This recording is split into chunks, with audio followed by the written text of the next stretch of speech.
నమస్తే అండి అందరికీ. వినాయక చవితి రోజున తీసిన వ్లాగ్‌తో మీ ముందుకు వచ్చాను.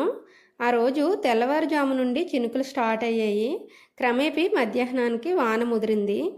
ఇంట్లో ఉన్న వాటితోనే పూజ సింపుల్‌గా చేసుకున్నామండి. ఆ వర్షం మా పూజకి ఏమాత్రం ఆటంకం కాలేదు. మా వంటగదిలోనే పూజ కూడా చేస్తాం కాబట్టి మార్నింగ్ లేచిన వెంటనే కిచెన్ రూమ్ని క్లీన్ చేశాను. ఇంకా ముందు రోజు నైటే గ్యాస్ స్టవ్ గిన్నెలు కూడా క్లీన్ చేసేసుకున్నామండి. మాపు పెట్టిన తర్వాత తలస్నానం చేసి నైవేద్యాలు ప్రిపేర్ చేశాను.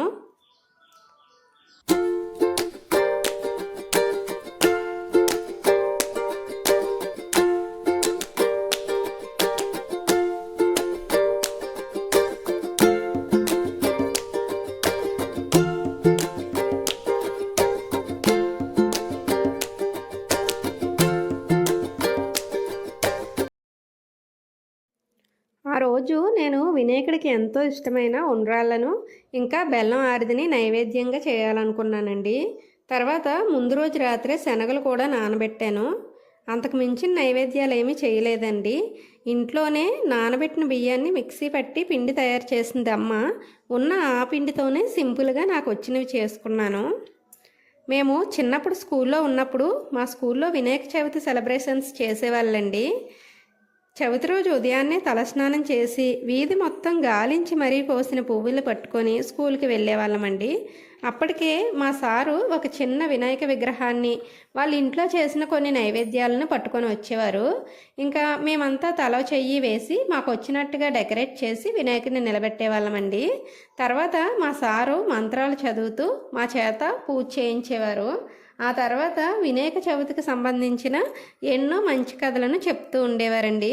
చివరాఖరిన ప్రసాదాలు కూడా పెట్టేవారు. ఇప్పటికీ కూడా వినాయక చవితి వచ్చిందంటే మా స్కూల్ డేసే గుర్తొస్తాయండి నాకు. ఒక వినాయక చవితే కాదు, ఏ పండుగ వచ్చినా సరే దాని పరమార్థాన్ని వివరించేవాళ్ళు మాకు. పండగలతో జీవితాన్ని ముడిపెట్టి ఎన్నో విషయాలు బోధిస్తూ ఉండేవాళ్ళండి.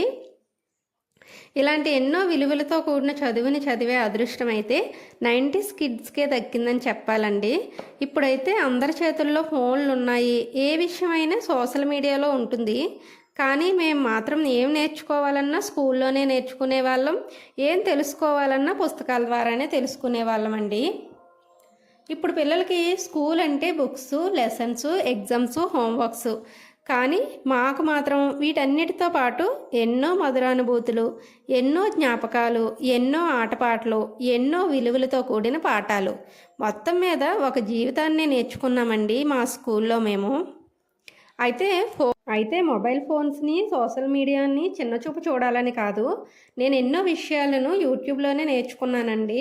వాటిల్లో బాగా వంట చేయడం కూడా. ఈరోజు నా అంతటి నేను ఇన్ని చేస్తున్నానంటే యూట్యూబ్ పుణ్యమేనండి. మనం మంచిగా ఉపయోగించుకుంటే సోషల్ మీడియా అంత గొప్పది ఉండదు, చెడుగా ఉపయోగించుకుంటే సోషల్ మీడియా అంత చెడ్డది ఉండదండి. ఏదైనా సరే మనలోనే ఉంటుందండి. మనిషి ఎప్పుడు పాలను తాగి నీళ్ళను వదిలేసే హంసలాగా ఉండగలిగితేనే జీవితం అనేది సవ్యంగా సాగుతుందండి. తర్వాత నేను అనుకున్న నైవేద్యాలన్నీ ప్రిపేర్ చేసిన తర్వాత పిల్లల్ని రెడీ చేశాను. ఆల్రెడీ చెప్పాను కదండి, నేను మర్నాడు ఏం చేయాలనుకుంటానో అది ముందు రోజే ప్లాన్ చేసుకుంటానండి. అయితే చవితికి ముందు రోజే ఏ ఏ పనులు చేయాలి, దేని తర్వాత ఏం చేయాలి అని ప్లాన్ చేశానండి. పిల్లలు లేవకముందే వంట పూర్తి చేసి ఆ తర్వాత వాళ్ళని రెడీ చేసి నేను రెడీ అయ్యి పూజాలంకరణ చేయాలనేది నేను ముందు రోజే రాసుకున్నానండి. అదే ప్లాన్ని ఫాలో అయ్యాను. జన్మదినం సందర్భంగా కుడుములు, ఉండ్రాళ్ళు, పిండి వంటలు, పళ్ళు మొదలగు భక్ష్యభోజ్యములను భుజించిన వినాయకుడు మాతాపితలకు పాదాభివందనాలు చేయాలని అనుకున్నప్పుడు ఆయన ఉదరము సహకరించక నానా అవస్థలు పడుతున్నాడట.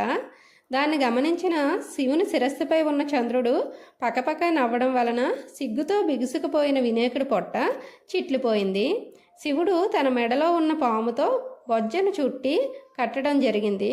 కుమారుడి పరిస్థితి చూసిన పార్వతీదేవి కోపంతో చంద్రుణ్ణి శపించింది. ఆనాటి నుండి వినాయక చవితి నాడు చంద్రుని చూసిన వాళ్ళు నిందల పాలవడం జరుగుతూ వస్తుందండి. చివరాఖరకు శ్రీకృష్ణ పరమాత్ముడంతటి వాడు కూడా చవితినాడు పాలపాత్రలో చంద్రుని చూడడం వల్ల సమంతకమణిని దొంగలించాడనే నీలాపనిందని మీద వేసుకోవాల్సి వచ్చిందండి. వ్యక్తి ఎంత గొప్పవాడైనా సరే అవకాశం దొరికినప్పుడల్లా నిందలు వేయడానికి అస్సలు వెనకాడరండి. శ్రీకృష్ణుడు అంతటి వాడికే నిందలు మోయడం తప్పలేదు, మానవ మాతృలో మనమెంత. తర్వాత వినాయక చవితి రోజు పూజ పూర్తయి వినాయకుడి దగ్గర అక్షింతలు తలపై వేసుకున్నవారు శాపం నుండి తప్పించుకుంటారని పార్వతీదేవి వరం ఇవ్వడం కూడా జరిగింది. నిందలు వేయడం అనేది మానవ నైజం. అలాంటి పరిస్థితులు ఎదురైనప్పుడు ఎలా తెలివిగా ప్రవర్తించాలి, ఎలా ధైర్యంగా పోరాడాలి, ఇలాంటి విషయాలను శ్రీకృష్ణుడి ద్వారా కథలో మనకు తెలియజేశారండి. నిజం నిప్పు లాంటిది, నిలవల మీద నిరూపించబడుతుంది, ఓపికగా ఉండాలంతే. పిల్లల్ని రెడీ చేసి నేను కూడా రెడీ అయిన తర్వాత పూజకు కావాల్సినవన్నీ ఒకదాని తర్వాత ఒకటిగా చేస్తున్నానండి. నేను ఆ ముందు రోజు తయారు చేసిన మట్టి వినాయకుడికి కలర్ తిలకాలతో అక్కడక్కడ రంగులు వేసానండి. అలా రంగులు వేయడం వల్ల వినాయకుడు క్లారిటీగా ఇంకొంచెం అందంగా కనిపించాడు.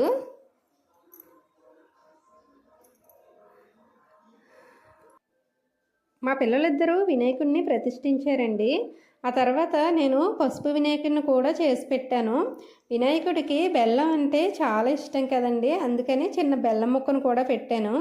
ఇక్కడ మా పిల్లలిద్దరూ వాళ్ళ నోట్బుక్స్ తెచ్చుకొని పసుపు కుంకాలు పెట్టి వినాయకుడికి తెగ మొక్కేస్తున్నారు. భారతాన్నే రాసిన భగవంతుడా, ఈ చిన్న పిల్లల్ని ఆశీర్వదించి వాళ్ళ చిన్న బుర్రలో బుద్ధిని ప్రసాదించవయ్యా.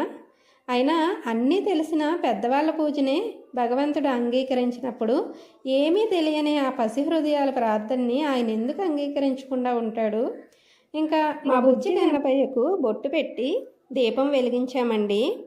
మా పిల్లలిద్దరూ పాడిన శుక్లం భరధరం శ్లోకంతో పూజనైతే ప్రారంభించామండి. ఇక్కడ వినాయకుడికి ప్రీతికరమైన 21 రకాల పత్రులు అయితే మాకు దొరకలేదండి. మా దగ్గర ఉన్న అక్షింతలని పత్రాలుగా భావించి పూజించామండి. తర్వాత పూజ పూర్తయింది. వినాయకుడికి జననం, ఆధిపత్యం, చంద్రుని శాపం మొదలైన కథలను పిల్లలకు చెప్పానండి. చివరిగా హారతి ఇచ్చి దండం పెట్టుకొని తర్వాత దేవుని దగ్గర అక్షింతలు తీసి పిల్లలపై వేశానండి. ఈ సంవత్సరానికైతే ఇలా జరిగింది. ప్రతి ఏడాది కూడా ఇలాగే జరిపించమని దేవుడికి దండం పెట్టుకున్నానండి. మీరు కూడా మీ వినాయక చవితిని ఎలా జరుపుకున్నారో కామెంట్లో రాయండి. నా వీడియోస్ కనుక మీకు నచ్చితే లైక్ చేయండి, ఛానల్ని సబ్స్క్రైబ్ చేసుకోవడం మాత్రం మర్చిపోకండి. మళ్ళీ వస్తాను మరో వీడియోతో. అంతవరకు సెలవు. మీ అనంత.